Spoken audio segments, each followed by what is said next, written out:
Good morning. हम लोग कर रहे थे excretory product and there elimination. इसमें हम पूरा फंक्शंस ऑफ द ट्यूब्यूल से पहले का पूरा कंप्लीट कर चुके हैं। जिसने भी वीडियो नहीं देखा है उसका लिंक डिस्क्रिप्शन में, आप वहाँ से पूरा कंप्लीट वीडियो देख सकते हैं। अब आज हमें स्टार्ट करने फंक्शंस ऑफ द ट्यूब्यूल। इसमें हम देखेंगे फंक्शन पीसीटी के, हेनले लूप ऑफ हेनले के, लूप ऑफ हेनले या हेनलेस लूप एक ही बात है, और डीसीटी के। उसके अलावा देखेंगे और लास्ट हम देखेंगे कलेक्टिंग डक्ट के। इन चारों के हम पहले फंक्शंस देखेंगे। अब सबसे पहले आते हैं PCT. PCT is a line by simple cuboidal brush border epithelium which increase the surface area for the reabsorption. अब जो पीसीटी है ये simple cuboidal brush border epithelial का है। जब भी ब्रश बॉर्डर एपिथेलियल होता है ना, ये सरफेस एरिया इंक्रीज करता है। अब surface area increase for absorption, reabsorption, and nearly all nutrients 70 to 80% of electrolytes water are reabsorbed. Help to maintain a pH and ionic balance of the body by selective secretion of the hydrogen ion, ammonia, potassium ions into the filtrates and by absorption of HCO3. इसमें सबसे ज़्यादा important क्या था कि simple cuboidal epithelial का बना है, simple cuboidal brush border epithelium. उसके और वो ब्रश बॉर्डर एपिथेलियम क्या करते हैं, सरफेस एरिया को इंक्रीज कर देते हैं। यहाँ पे 70 to 80% इलेक्ट्रोलाइट और वाटर रीएब्जॉर्ब्ड हो जाते हैं, मतलब सबसे ज़्यादा मैक्सिमम यही हो रहा है। और उसके अलावा help to maintain a pH and ionic balance. और एक है कि यहाँ पे और इसमें एब्जॉर्प्शन किस किस का हो रहा है, hydrogen ion, ammonia, potassium into the filtrate and absorption of HCO3 from it. इसमें सबसे ज़्यादा इंपॉर्टेंट यही है। अब इसके बाद आता है हेनलेस लूप। हेनलेस लूप में absorption reabsorption is minimum. It is in its ascending limb and maintain of high osmolarity of medullary interstitial fluid. The descending limb of loop of Henle is permeable to water but almost impermeable to electrolytes. मतलब जो descending loop है, descending limb of loop है, loop of Henle है, वो permeable होता है सिर्फ water के लिए, बाकी सबके लिए इम्परमिएबल होता है, मतलब इम्परमिएबल टू इलेक्ट्रोलाइट्स। और the ascending limb is impermeable to water but allow all transport of electrolyte actively और passive. Concentrated filtrates pass upward. It dilute due to the passage of the electrolyte to the medullary fluids. Henle loop में important क्या था, एक था reabsorption सबसे कम होगा, reabsorption is minimum in ascending loop, ascending loop में सबसे कम होगा। और ये maintain a high osmolarity of medullary interstitial fluid. Descending limb जो है, descending limb of loop of Henley जो है वहाँ पे परमिएबल टू वाटर होगा, इम्परमिएबल टू इलेक्ट्रोलाइट्स होगा। असेंडिंग लिम्ब में क्या होगा, इम्परमिएबल टू वाटर होगा and allow all transport of the electrolytes, चाहे वो एक्टिवली हो या पैसिवली हो। ये इंपॉर्टेंट था। अब डीसीटी में क्या होगा, कंडीशनल रीएब्जॉर्प्शन और water take place in this segment.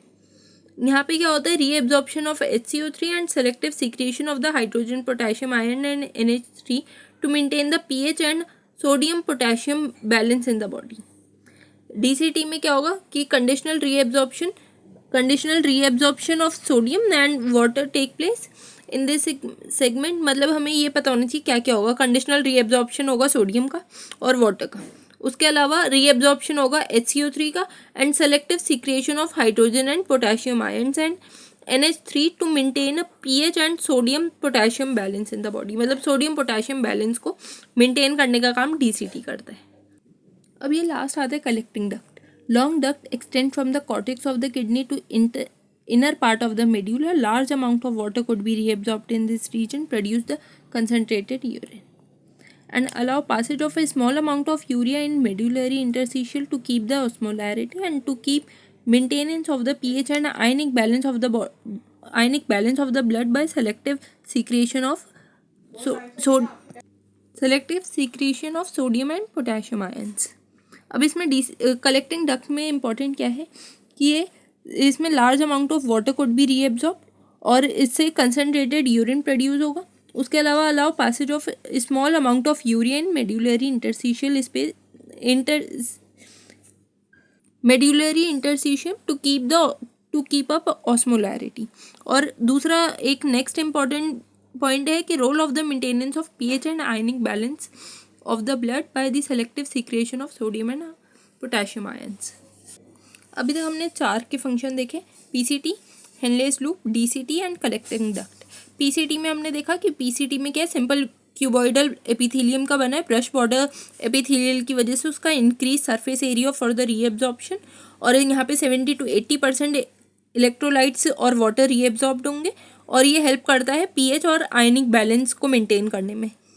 उसके अलावा और हमने देखा कि यहाँ पे क्या क्या चीज़ें रीएब्जॉर्ब्ड होंगी, hydrogen ion, ammonia, potassium ions into the filtrates and by reabsorption of HCO3 from it.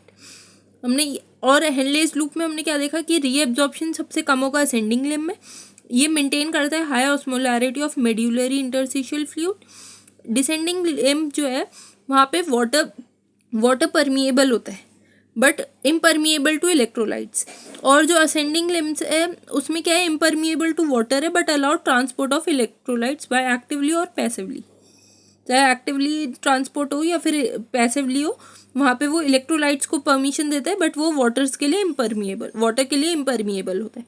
DCT में हमने इंपॉर्टेंट चीज़ क्या देखी, डीसीटी में था कि कंडीशनल रीएब्जॉर्प्शन होता है सोडियम और वाटर का, और reabsorption of HCO3 and selective secretion of hydrogen and potassium ion and NH3 to maintain a pH and sodium potassium balance in the body। मतलब सोडियम पोटेशियम बैलेंस करने के लिए भी डीसीटी इम्पॉर्टेंट है। उसके अलावा कलेक्टिंग डक्ट में हमने क्या देखा कि इसमें जो large amount of water could be reabsorb in this region and to produce a concentrated urine.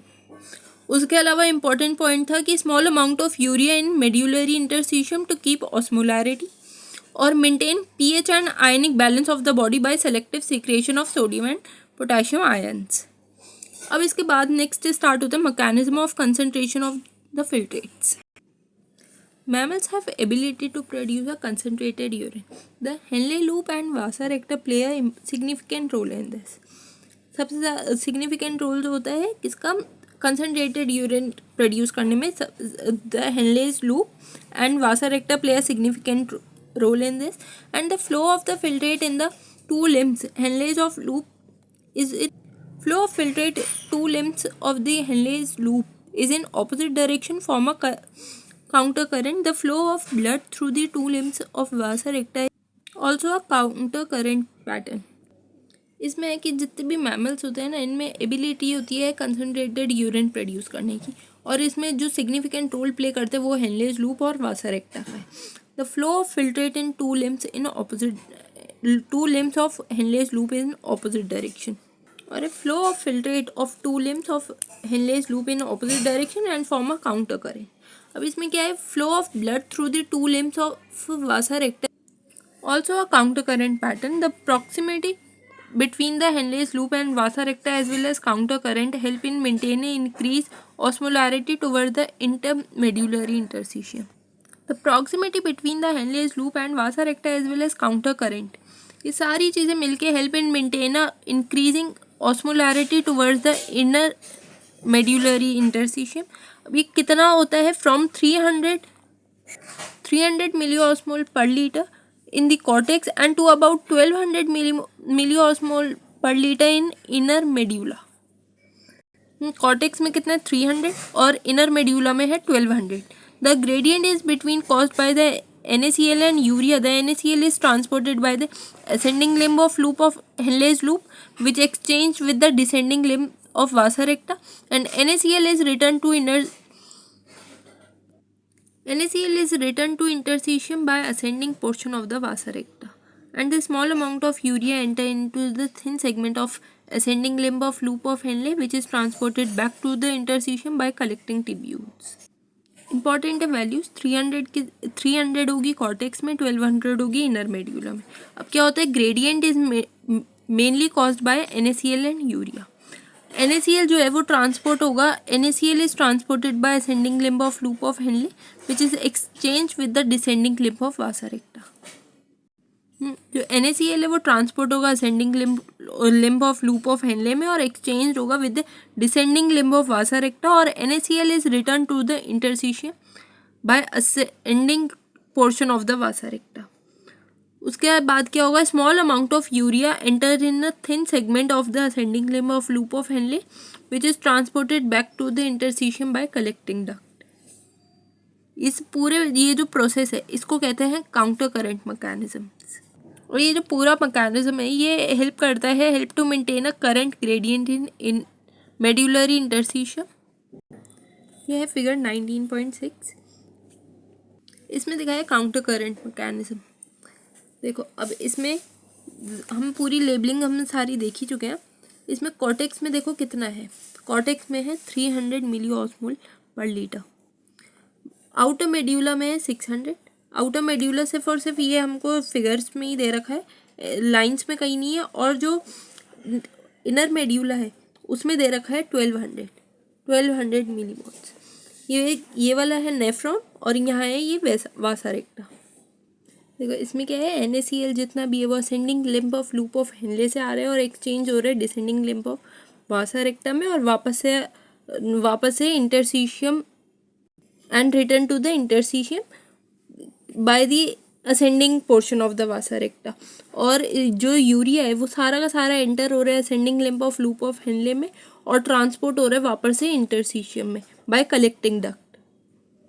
इसमें सिर्फ काउंटर करंट मैकेनिज्म में इतना ही है। इस पूरे प्रोसेस को जो हम कहते हैं ना कि ये जितना भी सारा का सारा NaCl था ये सारा ascending limb of loop of Henle से एक्सचेंज हुआ descending limb of Vasa rectum में और सारा इंटरस्टिशियम में आ गया।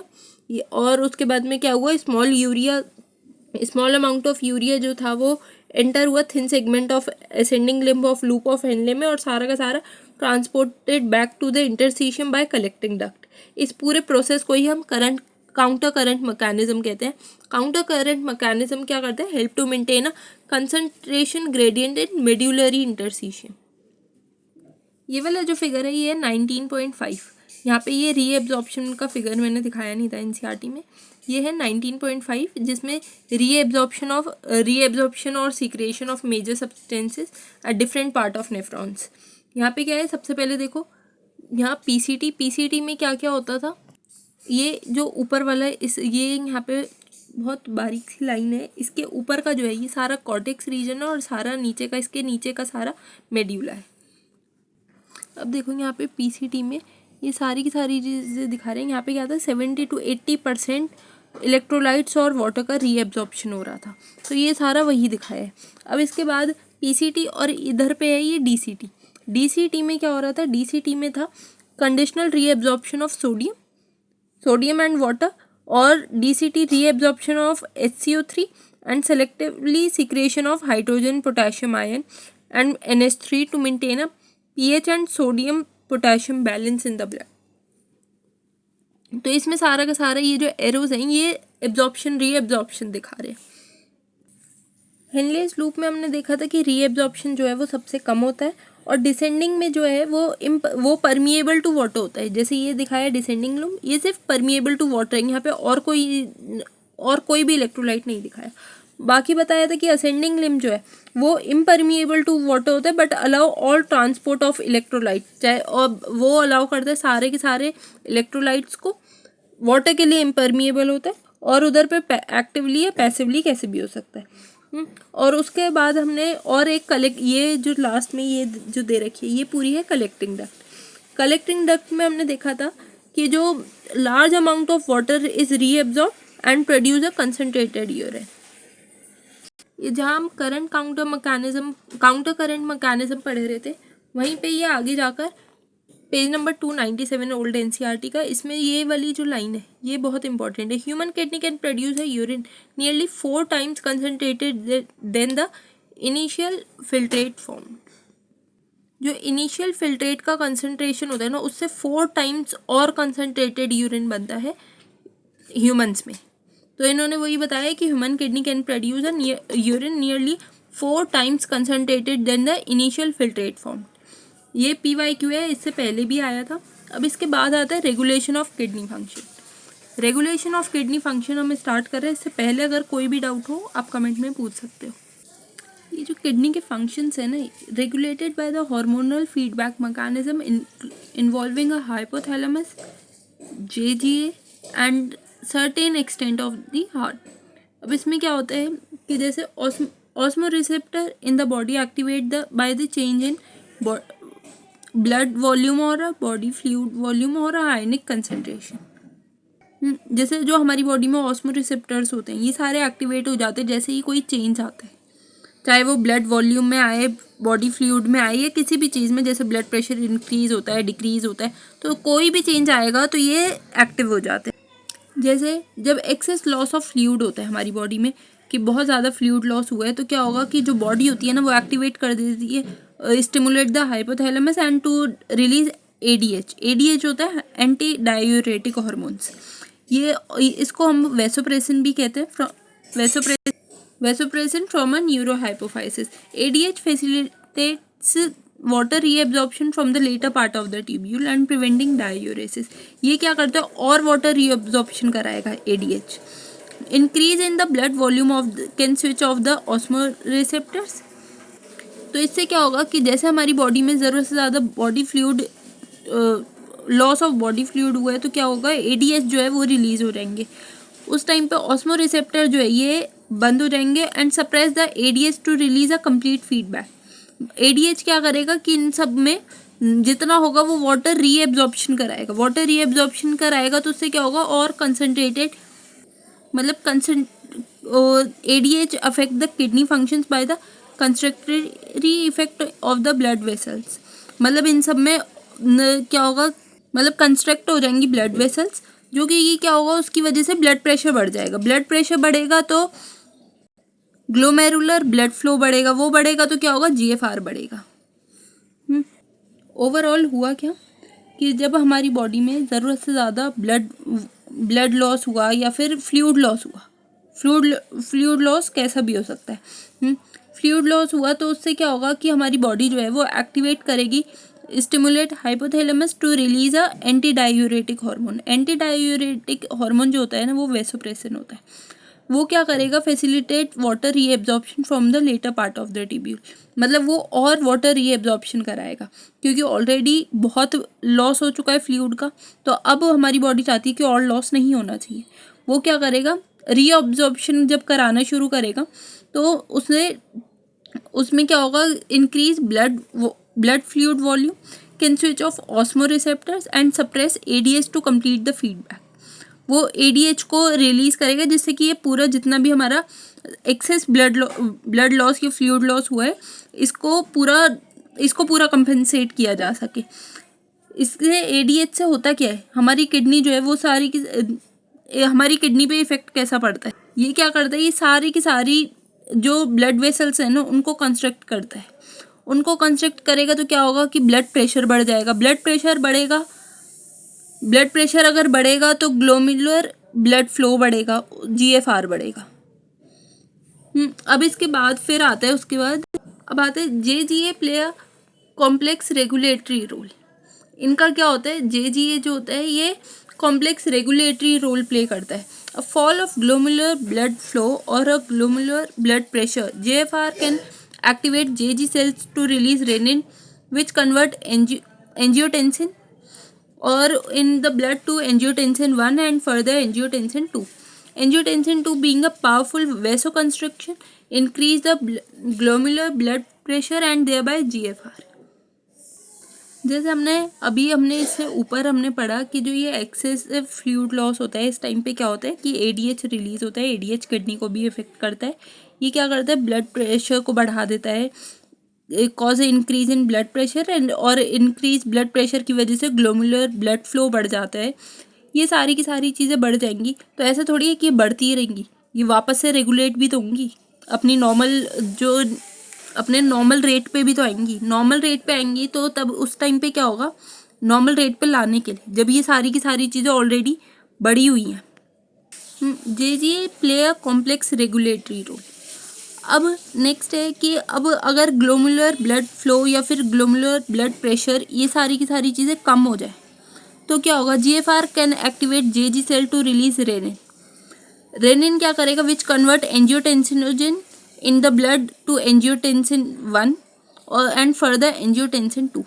क्या होगा हमारी बॉडी में जो ये रेनिन बन गया है, JG सेल्स जो है ये रिलीज कर देंगे जब ये कम होते हैं सारे के सारे। सारी चीज़ें अगर कम होती हैं, जैसे ग्लोमुलर ब्लड फ्लो कम है, ग्लोमुलर ब्लड प्रेशर कम है, जीएफआर, ये सारी की सारी डिक्रीज होंगी, तो क्या होगा कि हमारी बॉडी में जेजी सेल्स जो है वो रिलीज करते हैं रेनिन। रेनिन जो है वो एंजियोटेंसिनोजन रिलीज करेगा ब्लड में, उसको कन्वर्ट करेगा एंजियोटेंसिन 1 में और फिर आगे जाके एंजियोटेंसिन 2 में। एंजियोटेंसिन जो 2 जो है वो पावरफुल वेसो कंस्ट्रिक्टर होता है, increase glomerular blood pressure and thereby GFR. इसकी वजह से ग्लोमुलर ब्लड प्रेशर इंक्रीज हो जाता है और जीएफआर भी इंक्रीज हो जाता है। Angiotensin 2 also activate the adrenal cortex to release a aldosterone. Aldosterone causes reabsorption of sodium and water from the distal part of the tubule.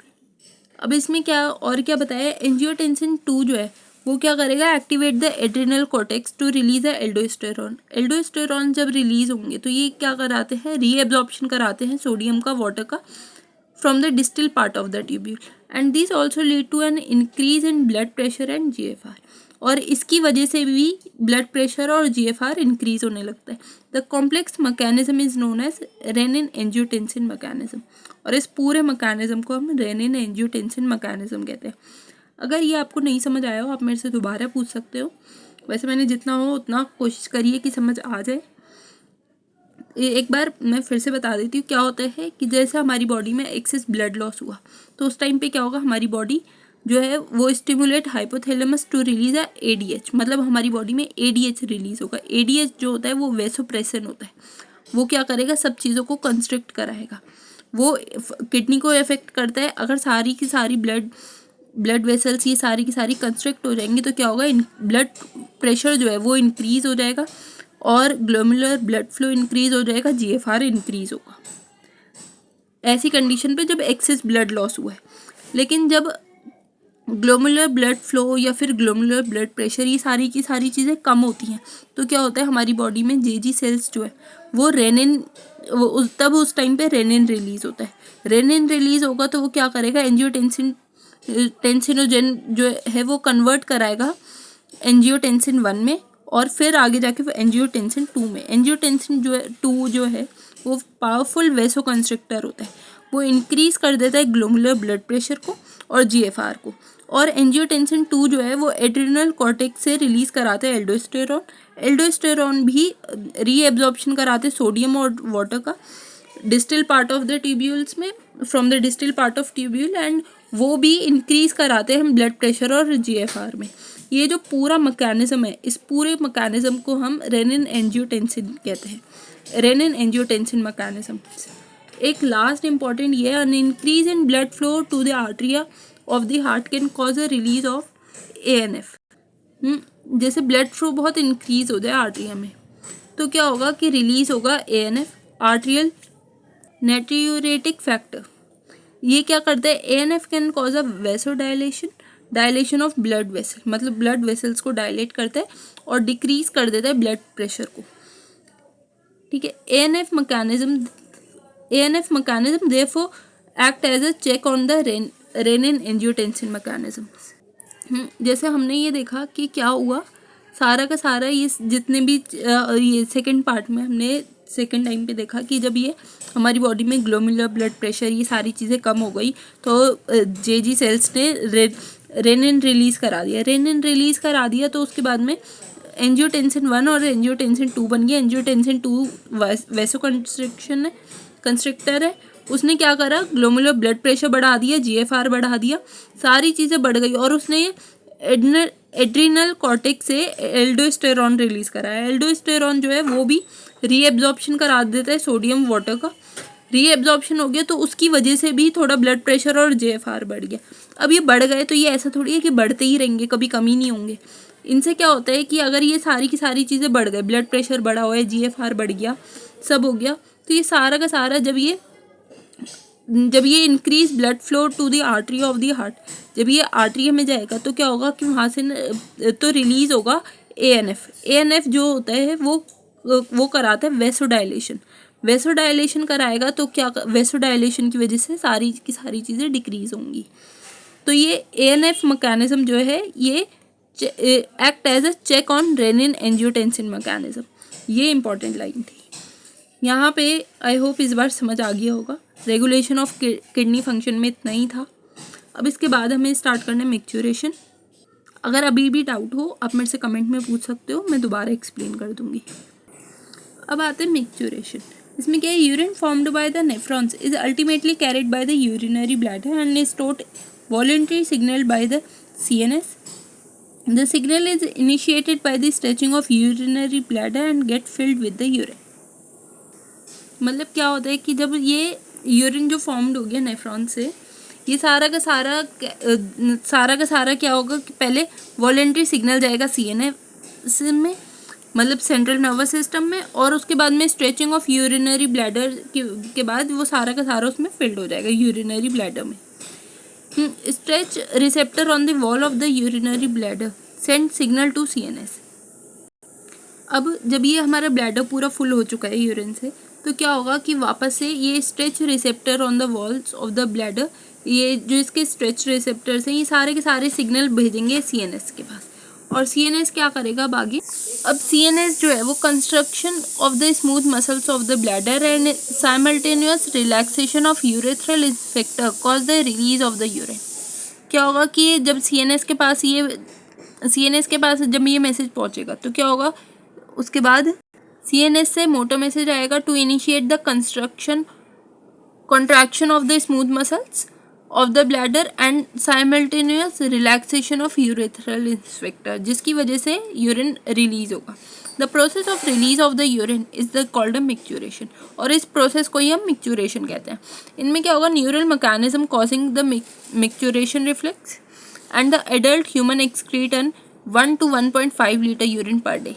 एक दिन में 1 से 1.5 लीटर तक यूरिन एक किसी भी नॉर्मल एडल्ट का होता है। और ये कैसा होता है, light yellow coloured watery fluid होता है एंड स्लाइटली एसिडिक, जिसका pH 6 होता है। pH इंपॉर्टेंट है, pH से बहुत बार आया है क्वेश्चन, और इसका कैरेक्टरिस्टिक ऑर्डर होता है। ये 25 to 30 gram of urea is excreted out per day, और 25 to 30 gram of urea excrete out होता है। अगर प्रेजेंस ऑफ ग्लूकोज है तो क्या होगा, उस कंडीशन को हम कहते हैं ग्लाइकोसूरिया, और कीटोन बॉडी है तो वो कीटोनूरिया। और अगर ये सारी की सारी चीज़ें इंडिकेट करती हैं डायबिटिक मेलाइटस को। Role of other organs in the excretions. अब एक्सक्रीशन में और किन किन का रोल होता है। Lungs remove large amount of CO2, कितना 200 ml per minute, and also significant quantity of water every day. Liver is the largest gland in our body and secrete bile containing substance like bilirubin, biliverdin, cholesterol, degraded steroid hormone, vitamins and drugs. Most of these substances ultimately pass out along the digestive waste. इसमें बताया कि kidney के अलावा बाकी चीज़ों का भी role होता है एक्सक्रीशन में। जैसे जो हमारे लंग्स हैं वो CO2 बहुत लार्ज अमाउंट में रिमूव करते हैं, कितना 200 ml पर minute approximately, and also a significant quantity of water every day. और जो लिवर है वो लार्जेस्ट ग्लैंड है हमारी बॉडी का, उसमें क्या होता है, उसमें containing a substance like a bilirubin और biliverdin, cholesterol, degraded steroid hormones, vitamins, drugs, ये सारे के सारे क्या करते हैं, most of these substance ultimately pass out along with the digestive waste. And sweat and sebaceous gland in the skin can ultimate certain substance through their secretion. Sweat produced by the sweat glands is also a watery fluid containing NaCl and a small amount of urea and lactic acid. जो हमारा जो sweating होती है उससे क्या होता है, उससे बहुत सारे अमाउंट में तो उससे NaCl, small amount of urea, lactic acid, ये सारी चीज़ें बाहर आती हैं। And primary function of sweat is facilitate a cooling effect on the body which also help removal of waste mentioned above. मतलब ये सारे के सारे वेस्ट को रिमूव कराती है और हमारी बॉडी को कूलिंग इफेक्ट देती है। और जो sebaceous glands है, sebaceous glands eliminate a certain substance like a sterols, hydrocarbon, wax through the sebum. ये क्या करती है, सेबेशियस ग्लैंड ये एलिमिनेट कराती है, जैसे स्टेरॉल, कुछ सब्सटेंस हो गए, स्टेरॉल्स हो गए, हाइड्रोकार्बन्स हो गए, वैक्सेस हो गए through sebum, and this secretion provide a protective oily covering on the skin. ये प्रोटेक्टिव ऑयली कवरिंग बना के रखती है, मतलब जिसकी वजह से हमें बहुत ऑयली और स्टिकीनेस ऐसा फील होता है हमारी पूरी स्किन पे। एंड दिस, अभी ये यहाँ पे हो गया हमारा कि किडनी के अलावा और कौन कौन से ऑर्गन्स होते हैं।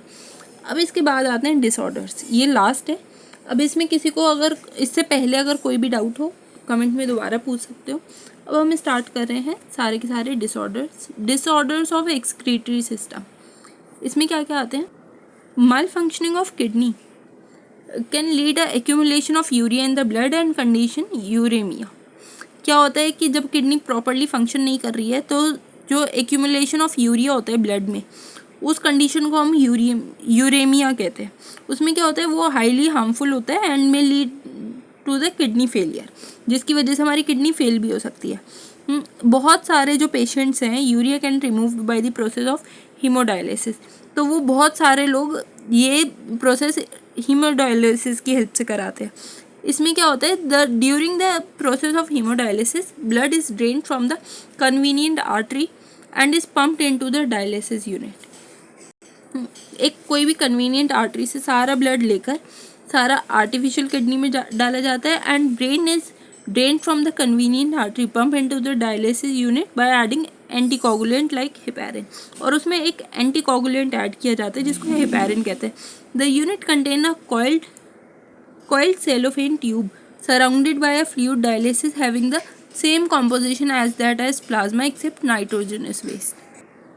Porous cellophane membrane of the tube allow the passage of molecule based on the concentration gradient. As the nitrogenous waste are absent in the dialysis unit, these substances freely move out. The cleared blood is pumped back to the through a vein after adding a antiheparin to it. इसका मतलब क्या है, जैसे एक artificial kidney मतलब dialysis machine होती है, उसमें क्या होता है कि जो उसका जो कॉम्पोजिशन है वो प्लाज्मा के जैसा होता है एक्सेप्ट नाइट्रोजनस वेस्ट, मतलब उसमें नाइट्रोजनस वेस्ट नहीं होते हैं। इसमें लिखा भी है ऐसा nitrogenous waste are absent in the dialysis fluid. तो क्या होगा कि जैसे हम जब इसमें जो भी ब्लड हमारी आर्टरी से इसमें आएगा तो इससे क्या होगा कि जितना भी जो वेस्ट है वो सारा का सारा इसमें मशीन में आ जाएगा, और उसके बाद में क्लियर्ड ब्लड जो है उसको हम वापस से वेन में डाल देंगे आफ्टर एडिंग एंटीहिपैरिन। जब हमने उसमें मशीन में डाला तो क्या किया था, उसमें एक एंटीकोगुलेंट डाला था जिसका नाम हिपैरिन था। अब यहाँ पे क्या करेंगे, वापस से डालते हुए एंटीहिपैरिन डालेंगे।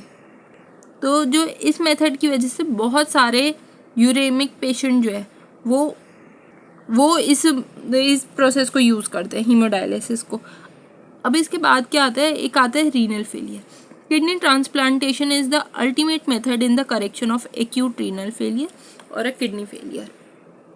इसमें क्या होगा, functioning kidney is use to transplantation from the donor, preferably close relative to minimize chance of rejection by the immune system of the host.